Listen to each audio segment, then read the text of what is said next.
Bienvenidas y bienvenidos. En este video vamos a implementar sustitución por muestras al azar utilizando Feature Engine. Hacemos los importes de siempre y importamos también el módulo Missing Data Imputers de Feature Engine. Seguimos utilizando las variables categóricas y numéricas del set de datos del house price. Separamos el set de datos en set de entrenamiento y set de prueba.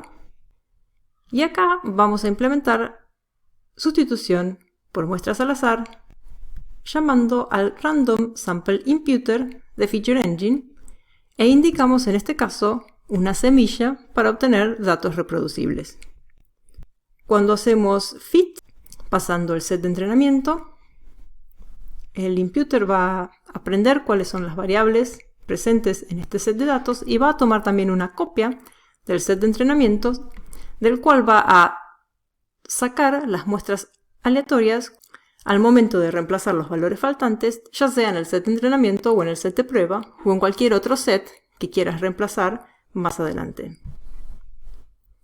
En el atributo variables vas a encontrar todas las variables presentes en el set de entrenamiento, ya que este transformador puede reemplazar valores faltantes tanto en variables categóricas como en variables numéricas. Y en el atributo x-bajo vas a obtener una copia del set de datos de entrenamiento del cual se van a tomar los valores al azar para sustituir los datos faltantes.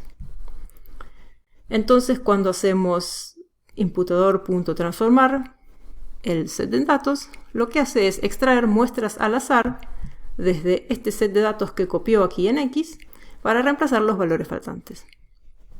Y como ves, si hacemos isNull más la media, vemos que todas las variables en este caso ya no contienen datos faltantes. El Random Sample Imputer de Feature Engine te permite también seleccionar variables si quisieras imputar algunas y no todas las variables en el set de datos, y también te permite hacer imputación utilizando como semillas diferentes variables del set de datos como hemos discutido al comienzo de la sección 4 de este curso. Si querés saber cómo puedes setear el Random Sample Imputer para imputar basado en los valores de otras variables del dataset, te recomendamos que leas la documentación del Random Sample Imputer siguiendo este enlace. Eso es todo por ahora y nos vemos en el próximo video.